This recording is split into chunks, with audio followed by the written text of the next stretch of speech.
Well, good evening, Wings Club Board of Governors, members, guests. I now call the meeting to order.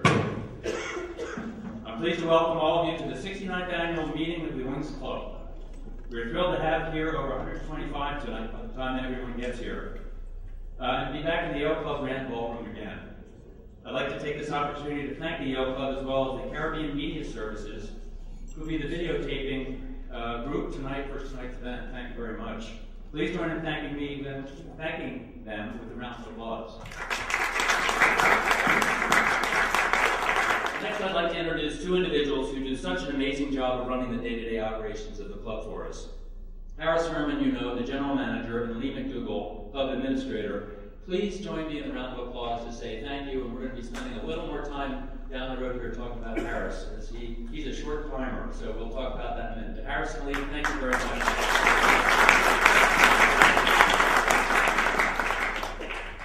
Harris, in the club secretary's absence, do we have a quorum? We do. Thank you, Harris. Here they are. All right, terrific. I'd say we almost had one here. Well, what a year. I got to tell you, it's been such a pleasure to serve as the president these past 12 months. It went by in a flash, as people said it would, Jeff Middle included. So one thing that has become a tradition for us here at the Wings Club is to have a year review video, and without any more ado, let's get to that. Would you please roll the year review video, please?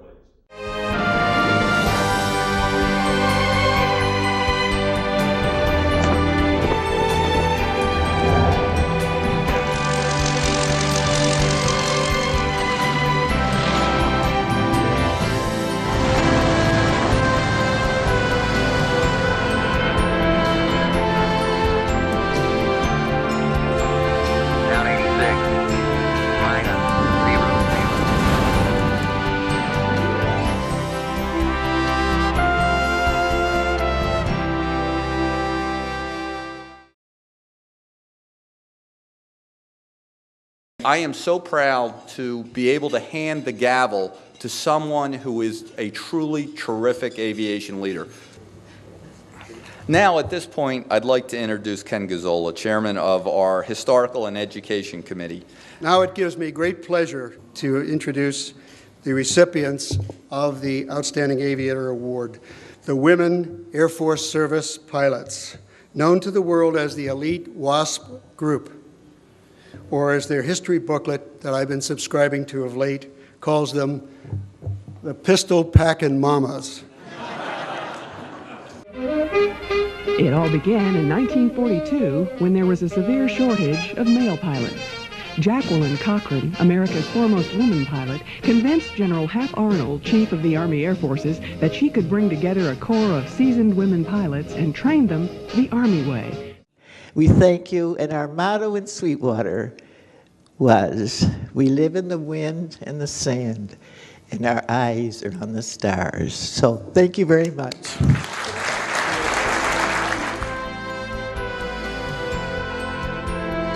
I love the city.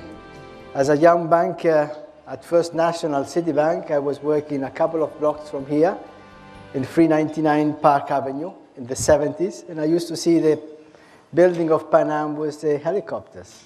How many things have changed during this time.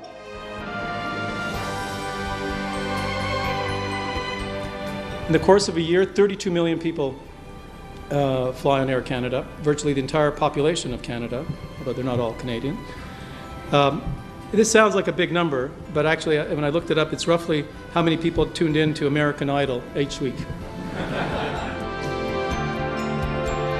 Thank you for allowing me to speak without my jacket.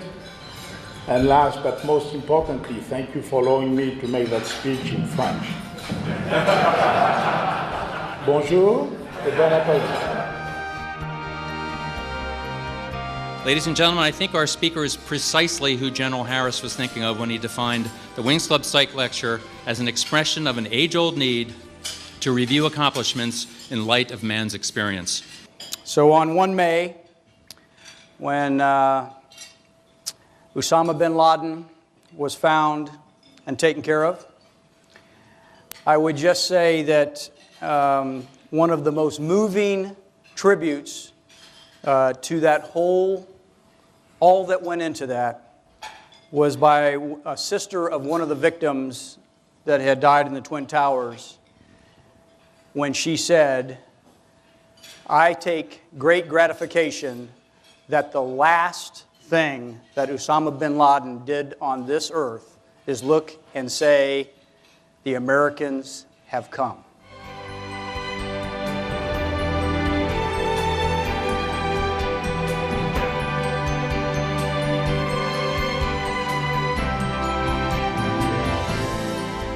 You know, the real reason I'm here is that Marlene Daly from Boeing, promised better delivery slots. I spoke. So, better delivery slots and a free lunch, you know, it's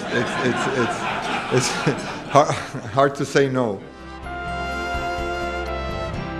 The European Union's emissions trading scheme, which despite its stated good intentions seems to focus on financial returns to EU governments rather than real measures to mitigate greenhouse gas emissions.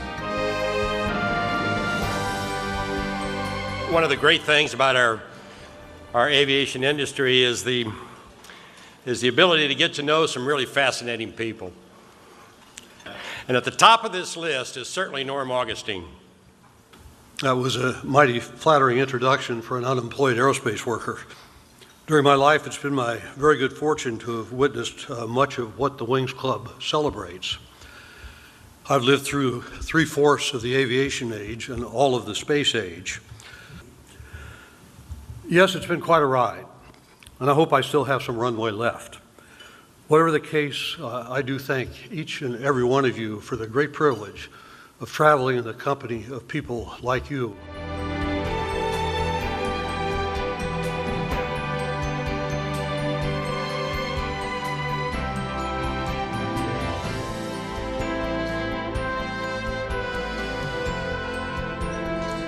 We need to have something really big in 2011, celebrate our 40th anniversary.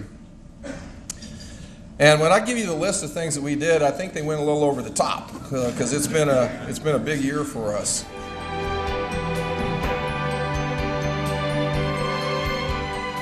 There are few topics that interest this group more than innovation, which has been really the key driver for our industry since its inception more than a century ago. One thing that makes our industry unique is the type of innovation that we do. If you think about it, in most cases, we innovate in an environment where failure is not an option.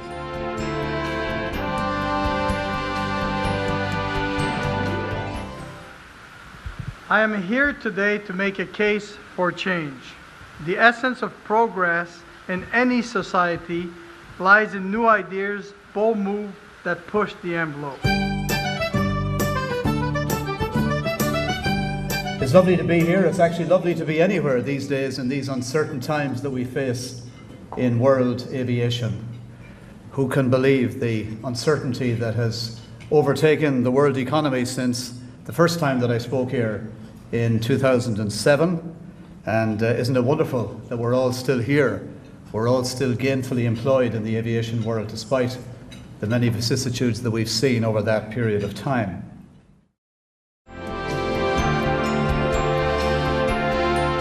The Wings Club would like to thank all of our speakers for sharing their insight and inspiration with us this past year.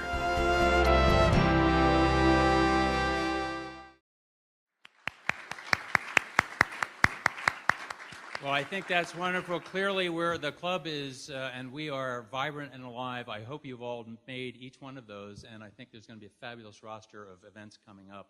I hope you won't miss them. I don't want to miss the opportunity to send our thanks out to Candace Adams Kimmel and Marie Rosa and the team at Adams Unlimited for creating that event.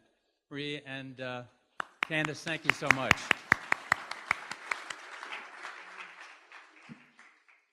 Well, I'd now like to present the annual report of the club. The committee chairs have prepared annual reports on their activities and results.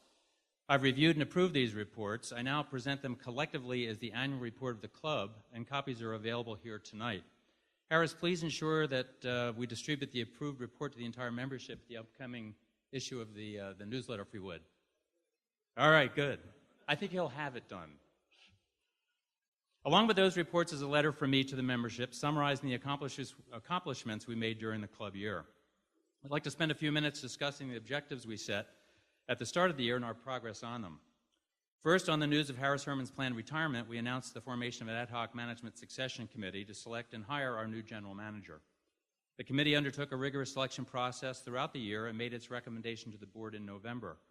The recommended candidate's approval was unanimous, and I'll be introducing him to you in a few minutes, even though I think the secret's out.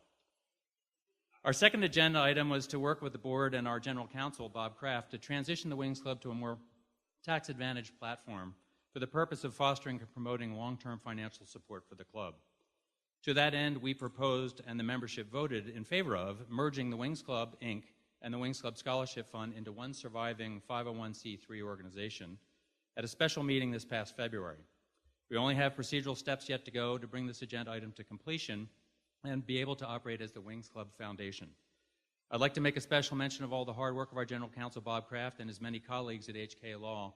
This was something that sounded pretty innocuous and easy to do, but this was a massive undertaking, so Bob really deserves a lot of credit. He sends his apologies. I spoke with him yesterday. He had to be out on the West Coast, so can't be with us tonight. And finally, our third 25-year club history is in the works thanks to the efforts of Ken Gazzola and his historical and educational committee he chairs, in preparation for our 75th anniversary in 2017. A couple of years ago, that sounded like a long time away, but 2017 is right around the corner. Ken and his team have begun work updating our unique history and creating new ways to make our remarkable aviation heritage more accessible to you, our members. These results would not have been possible without the assistance and partnership of the Board of Governors, with whom it has been my great pleasure to serve during this past year. It has been an honor to serve as the 69th president of the Wings Club. I hope that this past year's accomplishments will serve the club and its members for many years to come. I'd like to now ask Bruce Whitman to join me at the podium to give the report of the Governance Committee and present their slate of board member candidates. Bruce?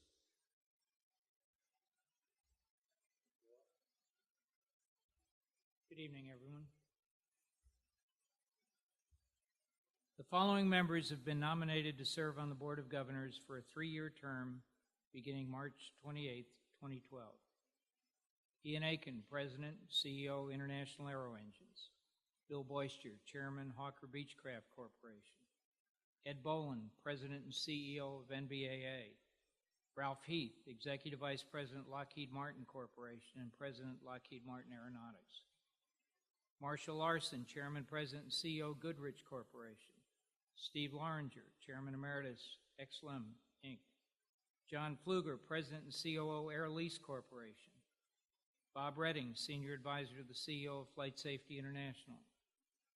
Zane Rowe, Executive VP and CFO of United Airlines. Tom Weiss, President, Northrop Grumman Technical Services.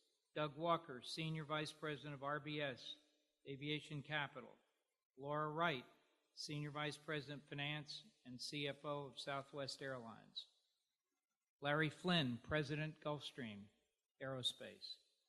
Eric Martel, President, Bombardier Customer Services and Specialized and Amphibious Aircraft. Dave McKay, President and CEO, USAIG. Thank you very much.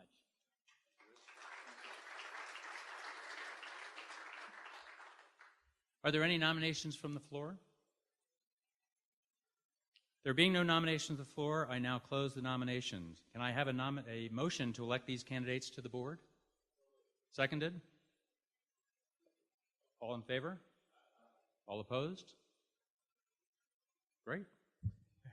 Thank you very much. Harris, please cast one vote for the slate of governors. Thank you again, Bruce. Well done.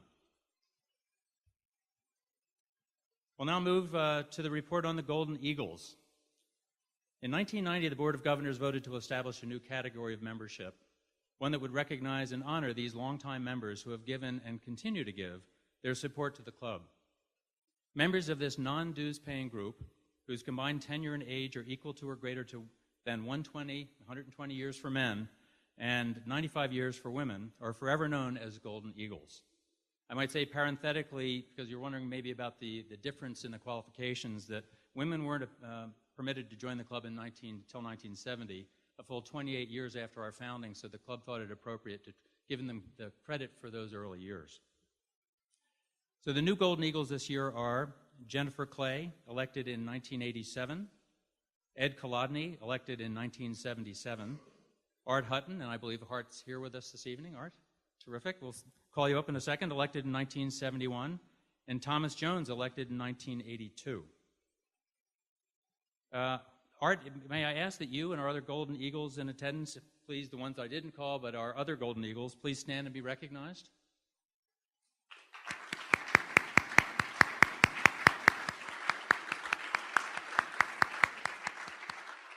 Art, may I ask that you join me at the podium for your pin and certificate? Well, if you can't, we'll make it down to you. Art, thank you very much.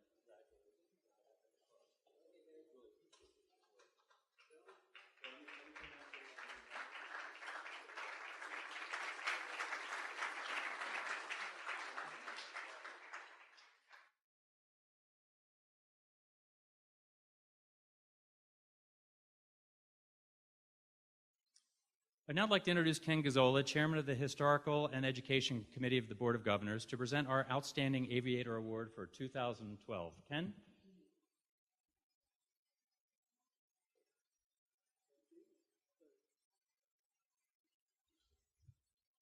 Will the ladies of Iowa join me, please?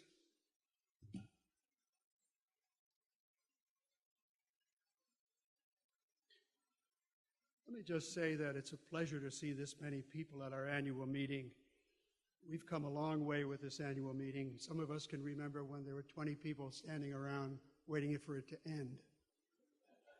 So thank you and congratulations to all of us. I think this club has probably never been at a higher point. And I like being surrounded like this. Tonight we are honored to present the third annual Wings Club Iowa Outstanding Aviator Award. Most of you know that we created this award to recognize aviators whose actions have resulted in major contributions to aviation, and in this case, the security of the United States, and who serve as a role model to all of us, to you, Tom. As many of you know, our first award 2 years ago went to the Tuskegee Airmen, and last year to the Women's Air Force Service Pilots, the WASPs. And we're fortunate, as you can see here, to be partnering on this award with the International Aviation Women Association. For those who do not know this organization, the organization is the Organization of Women of Achievement from all sectors of aviation and aerospace industries. Joining me tonight, Milan, where is she? Okay. Joining me tonight is Milan Skolnick, board member of Iowa and also director of aviation, excuse me, I got that backwards, pardon me. Yeah. Managing director of Lenoma LLC. And joining Milan, I get that name straight all the time. Joining Milan are Iowa board members Sue Baer, Director of Aviation for the New York, New Jersey Port Authority, and she's also a board member of the Wings Club. Sally Bondi, Boeing Commercial Airplanes, Director of Sales and Marketing Operations. Chris Felrath, Boeing Commercial Airplanes, Vice President of Business Operations. Okay, Chris. Jim, we're loaded with Boeing here tonight, huh? We have two other members of the board with us here tonight. Ellen Slow, would you stand, Laura? Ellen? And Ellen Slow Consulting is in insurance risk management, I believe. And it did Lauren? Okay. Okay, Lauren, I'll make a shot at it. Vision Langlois? Thank you. Of Sikorsky is with us tonight, and that completes the group that is with us from Iowa. Now,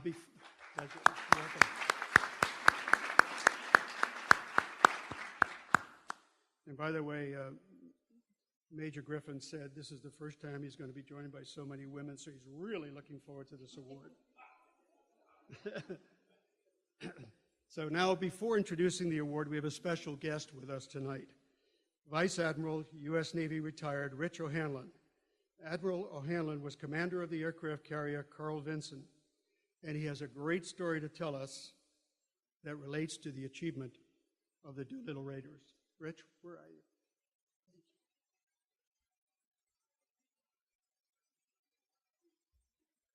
Well, good evening, everybody. I was not the commanding officer of USS Carl Vinson at the time. I was executive officer, and the year was 1995. It was the 50th anniversary of peace in the Pacific, and there was going to be a huge national ceremony in the state of Hawaii. So the ship's mission was to go to the ceremony and be the centerpiece for President Clinton's speech about the 50th anniversary of peace in the Pacific. The state of Hawaii, the organizers of the event, wanted World War II vintage aircraft to be flying around the state as part of the ceremony, and unfortunately, the only way to get them there, or fortunately, I guess, was for them to be craned on Carl Vinson, and then we would transported them across the Pacific Ocean and into the state of Hawaii. The plan was to crane them off, but as plans developed over time, someone had the great idea, and it was a great idea, that we would deck launch these aircraft, just like they did in World War II, to get them off the state of Hawaii. Okay? Now, these were privately owned airplanes. We had a Texan, we had an F-4U Corsair, we had a TBM, and we had 3 B-25 Mitchells, just like at the time Colonel Doolittle flew during the Doolittle raid in 1942. So the first thing we had to do was qualify these pilots, these civilian pilots, to launch from a carrier. And more importantly, because the Navy is now, ships have catapults, we had to qualify our own deck crews on how to do this, because we hadn't done it in a very long time. So we dusted off the books, we did the research, and then at the Naval Air Station of Alameda, which was the home port of the Vinson, we practiced launching the aircraft in the 400, 500, 600 feet normal deck run of a carrier. And some of them didn't make it initially. So we went back to the drawing board and tried to figure out how much wind they absolutely needed to make this happen, dusted off some old books, found some old pubs, figured it out, and then craned the aircraft onto the flight deck, and we got underway from San Francisco, Alameda, our home port. As we had the B-25s on the flight deck going under the Golden Gate Bridge in August of 1995, we realized that this is the first time that B-25s had been on a carrier and gone under the Golden Gate Bridge since April of 1942, when Doolittle did it for real. It was kind of one of those great moments. Fast forward, we're now off of Hawaiian waters. It's time to launch them. The B-25s were on the very fantail of the ship, the very end. We launched them last because we wanted to give them as much deck run as possible. The captain went a little overzealous on the wind and put about 45 knots of wind down the deck, which, by the way, was very similar to the event in April of 1942 when the aircraft launched in a gale of 50 knots, I believe, during the storm off of Japan. It was just a very surreal moment also when they started engines, getting ready for the launch. To hear those reciprocating engines start up, rumble to life, it was just a great moment. And of course, the air wing pilots, being very irreverent, all showed up on the flight deck with leather helmets, goggles, and scarves. But I will tell you that we almost lost it when the Corsair, which went off first, with the canopy open, just like they did in World War II. Well, as soon as he gunned the engine and started his deck run, his canopy fogged over. He started drifting left. And it was the captain, Larry Bauckham, who got on the radio and yelled, right rudder, because he just saw his career flashing before his eyes. Anyway, the F-4U got safely airborne. And now it was the B-25's time. Well, of course, they were light-loaded, no bombs like in 1942.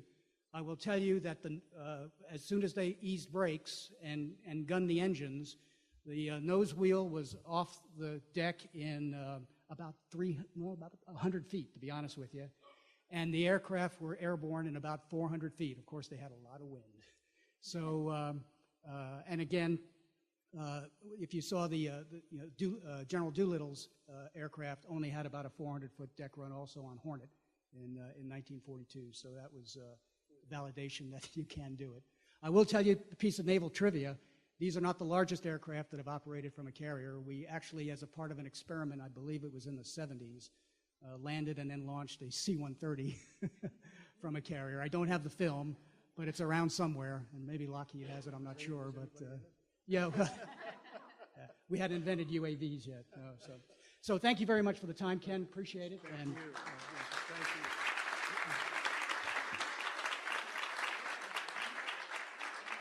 Thank you.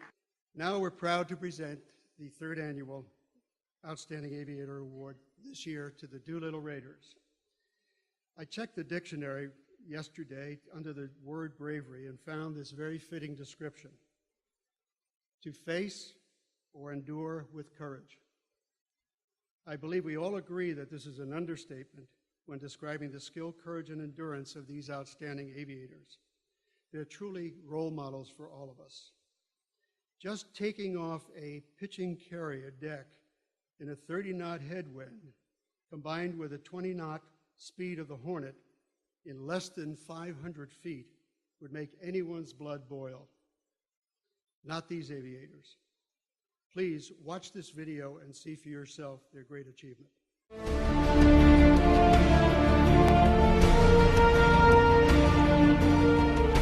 They were drawn together for one of the most famous air missions in U.S. Army history. They volunteered for the extremely dangerous secret assignment without even knowing the mission. They were led by the then Lieutenant Colonel James Jimmy Doolittle, United States Army Air Force. They are forever known as the Doolittle Raiders. The mission was originally conceived by Navy Captain Francis Lowe. He believed that twin-engine Army bombers could be successfully launched from the deck of an aircraft carrier. The mission was planned and led by Jimmy Doolittle. The difficult requirements of the mission called for aircraft that could fly 2,400 miles with a 2,000-pound payload. The bombers also had to be able to take off from the deck of an aircraft carrier in less than 500 feet. In order to accomplish this unprecedented task, the bombers required modifications. 24 B-25B Mitchells were sent to Minneapolis for modification. The 17th Bomb Group was selected because they had the most experience. The entire bomb group volunteered for the mission, and 80 crewmen were selected.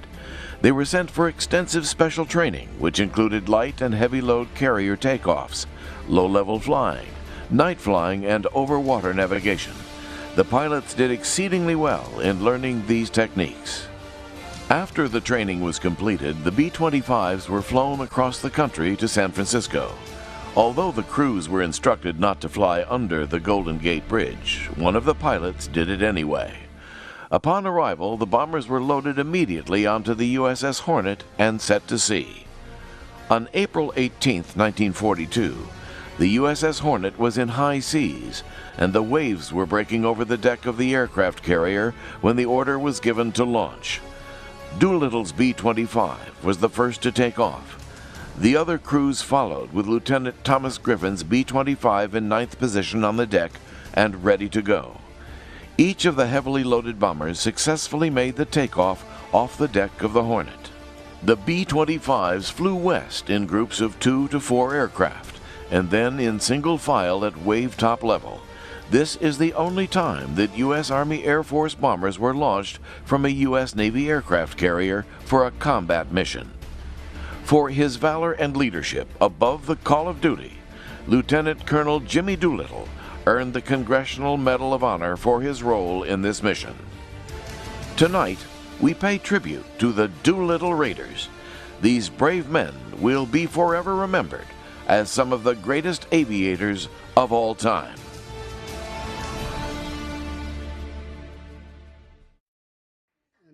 It is my distinct honor to introduce you to Major Tom Griffin. Tom, would you come up, please?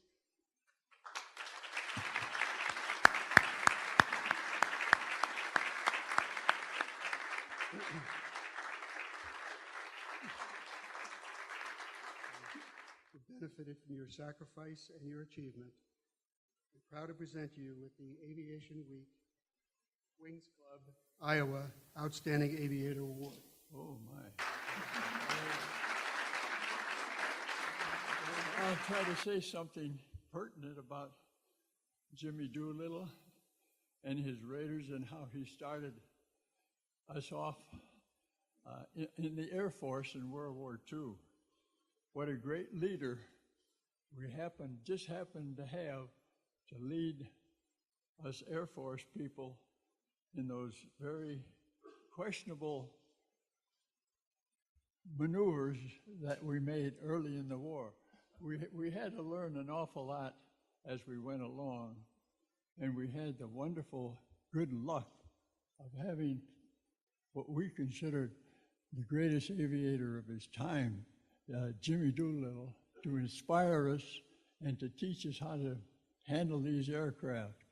And he did a wonderful job of it, of course. When the Japanese hit Pearl Harbor, we were stationed up in the Pacific Northwest at an airfield in Washington, state of Washington. We were also spread all over on one kind of a practice mission or another around the states. And it was necessary to get this bunch back together again in Spokane and in, what's that other city on the coast, Washington? Pendleton. Yeah, we were at Pendleton for quite some time. Now, when the Japanese struck, Jimmy Doolittle got us all together there, and we made plans for the takeoff, something that had never been done before. He, of course, Washington told him originally not to take part in this mission, just to train us and to tell us how to do it. But that was not the way Jimmy Doolittle worked. And he said to Washington, that's Arnold, he said, I'm going to train him and I'm going to go with him. And it was a wonderful thing. He stuck with us right to the end, did a great job of leading us on what was really quite a perilous mission at that time. 16 aircraft taking off a carrier we had hoped to get within 400 miles of Japan. And when we were 700 miles out, they spotted us and sent planes out after us. The Japanese planes didn't give us any trouble in that they didn't hit anybody, but they caused us to use more gas than we wanted to use. Gas was the big important thing at that particular time in that mission. We finally got off about 600 miles out, flew in. Most of our boys hit their targets along the coast. A few of us somehow or other pulled up into the storm. Now this was another thing. This was nighttime now. And we pulled up and pulled into China and dropped our bombs inland. 2 of our planes, and I happened to be in one of them, got 400 miles inland when we bailed out. We were the farthest ones into China. It was a very exciting and meaningful raid in that it woke our country up to the dangers that we were facing, and it also woke up Japan to the dangers they were facing. And so it was a very meaningful enterprise. I've always been very happy for my years that I spent in the Air Corps, principally under the direct command of Jimmy Doolittle. When I went over to Europe a few months after that raid, Jimmy Doolittle was assigned to our Air Force in North Africa. And he came over there, and I got to know him quite well over there. A great man and a great aviator. We've been very fortunate in our country in times of need like that to have men of his caliber and ability to come forward and lead us. And it's the reason that we have done so well in these perilous times when there are people all over this world that would just as soon knock the hell out of the United States if they could get a chance. So I'm just happy to be here to say a good word, if possible, about my old boss, and to say good luck to all the fellows that are still in that Air Force. It's a great Air Force. Give them all they need. Thank you for your time. Could you share a few words of what it was like taking off in that 15 wind? How tough it was? Taking off the carrier? Yeah, taking off in the carrier. Yeah.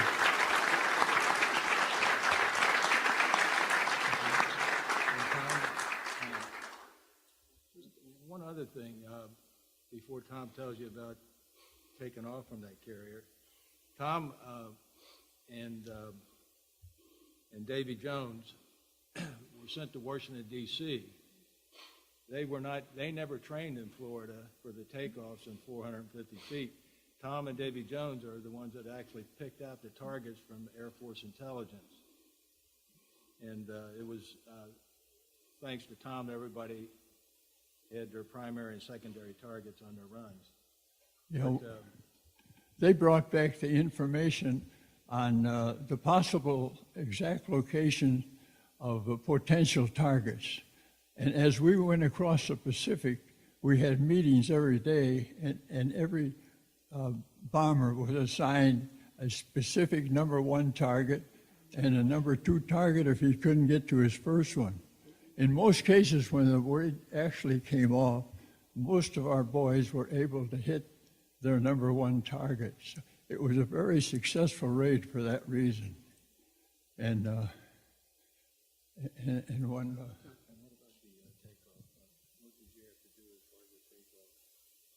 Yeah, well, we had 400 feet to take these bombers off.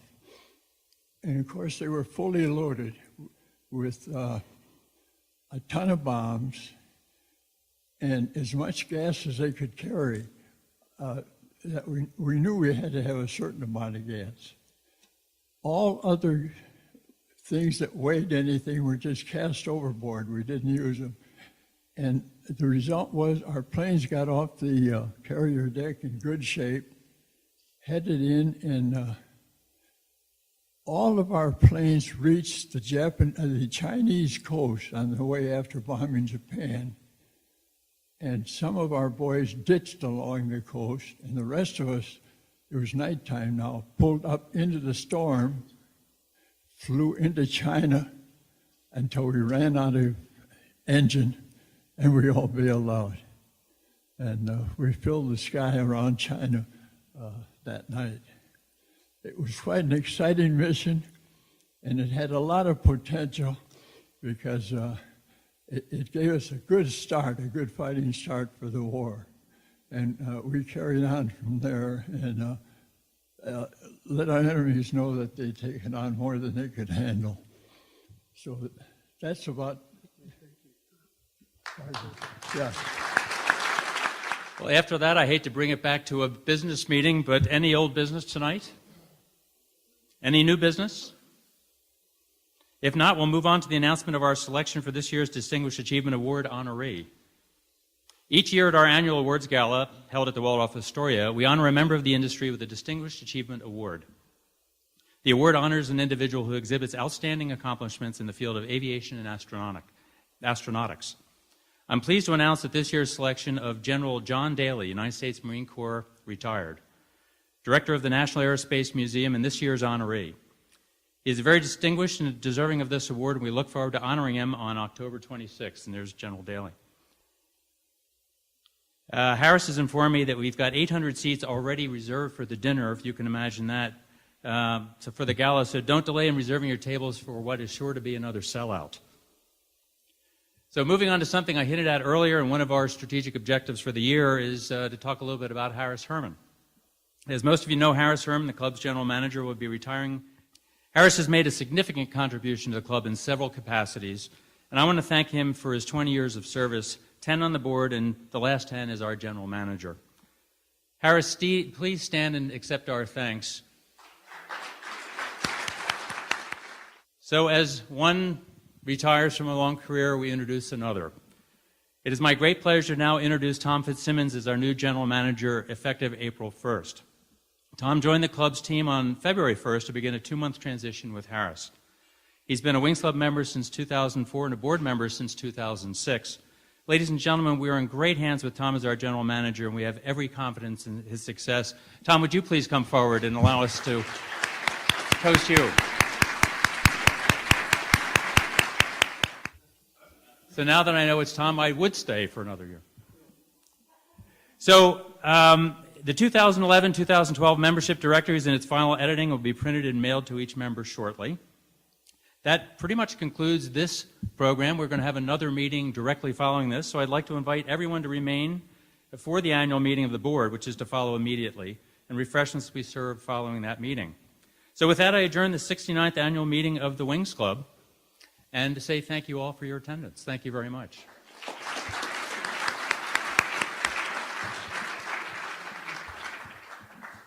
This is going to be a quick transition.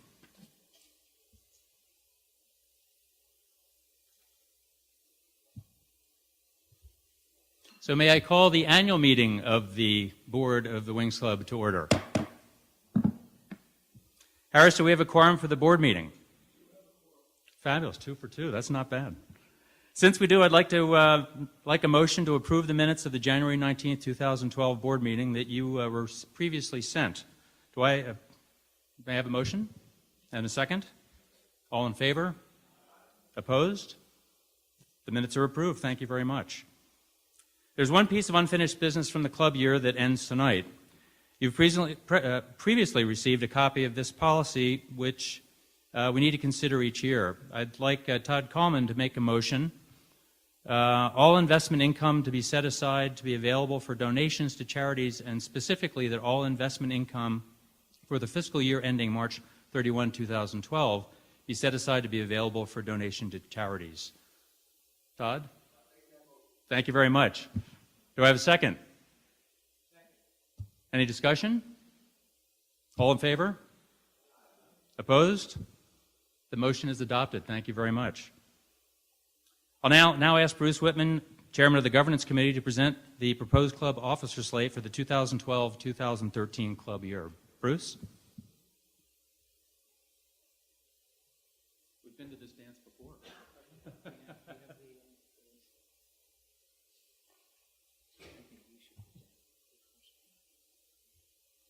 It would be my absolute delight and privilege to nominate Bruce Whitman to be the president for our next club year. Thank you. Bruce? Thank you. Thank you very much.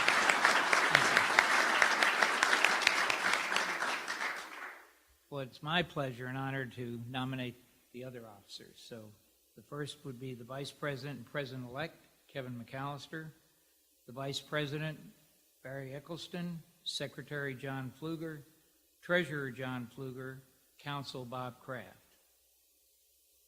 May I have a motion to elect these officers as presented? A second? Thank you very much. All in favor? Aye. All opposed? Congratulations.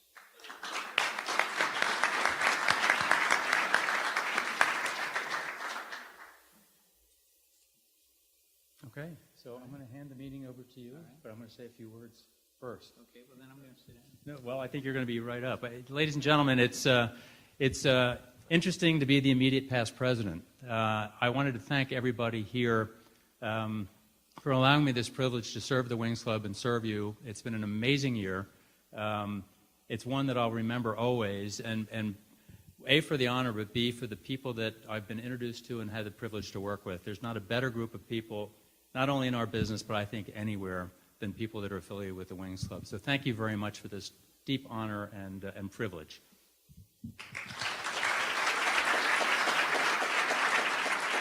Now it's my great privilege to hand the meeting over to Bruce, the President of the Wings Club. Well, It's been our good fortune, Dave, to have you as our president. You're an outstanding individual. You've done a super job as the president, and we're going to miss you. And I'll try to do the best I can, but as an actual expression of the club's appreciation, we're presenting Dave a chair, and the chair is called the President's Chair, and it's already been sent and hopefully delivered to your home. And since it was impractical to have it here, however, there's a photo here. So for those of you that can see it, this is the chair. And it's a rocking chair. So, so may Dave... I'm way too young for a rocking chair. What do you think? May Dave enjoy this in good health. Thank you, sir. Thank you very much.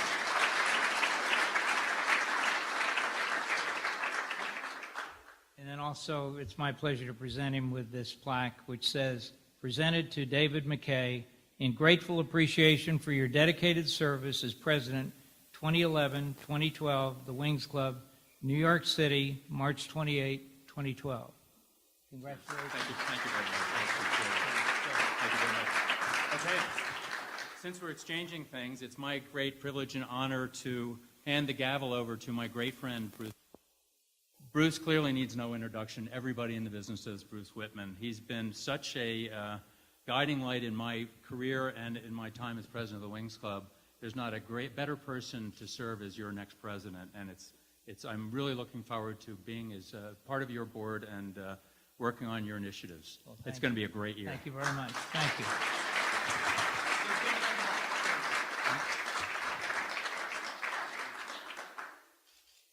Thank you. Thank you, Dave. I'll retire. Thank you. You'll never retire, Dave.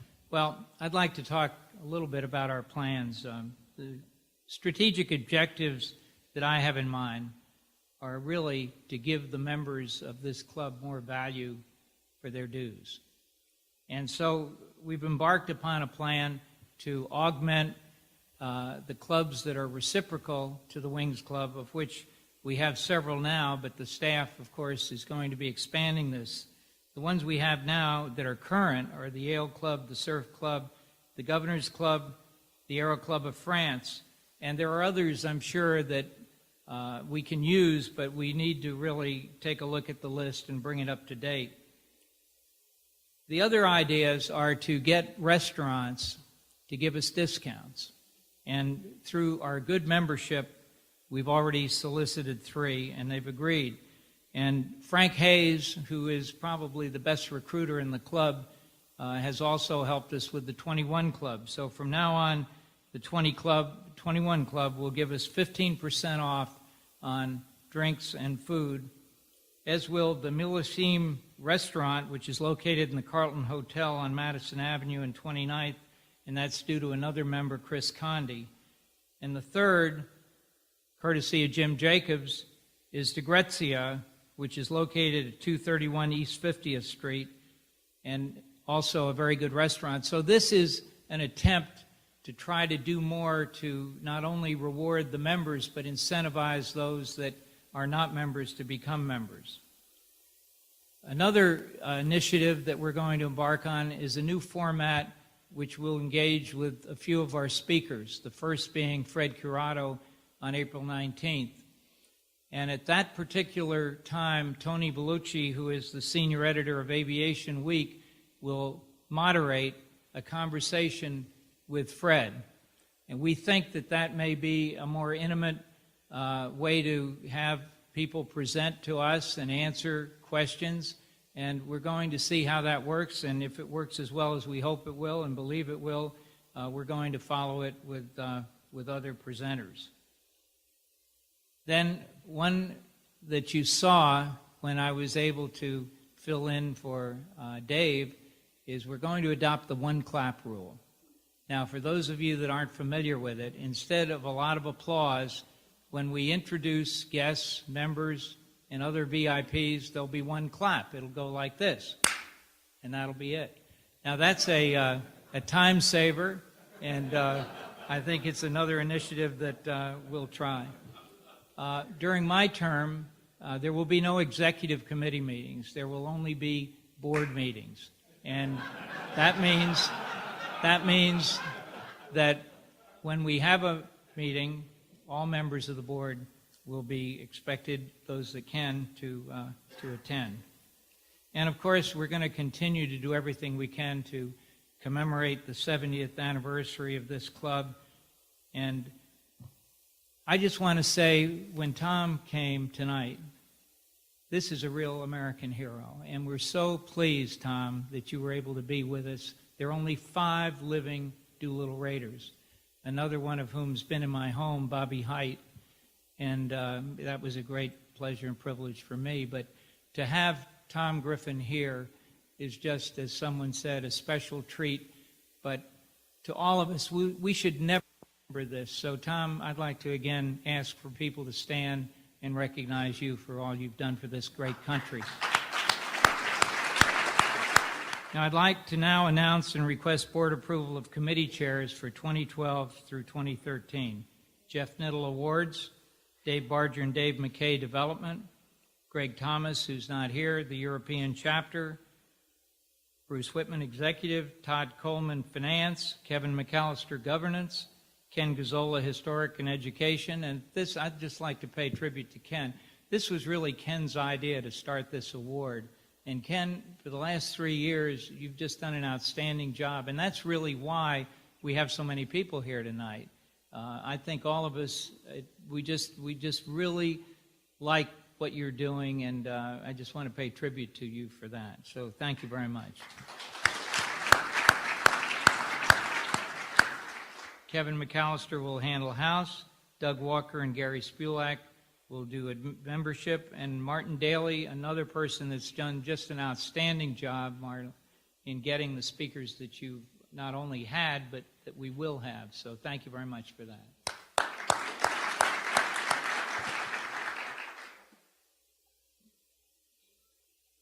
May I have a motion to approve that slate? Second? All in favor? Opposed? Committee chairs are approved. Are there any other items you'd like to bring to our attention or discuss before we adjourn this meeting?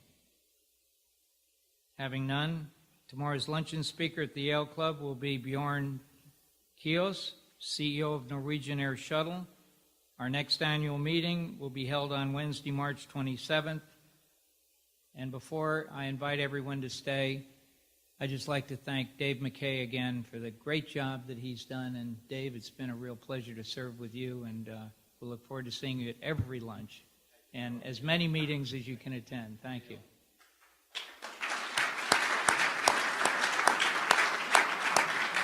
So may I have a motion to adjourn, please? Second? All in favor? We stand adjourned.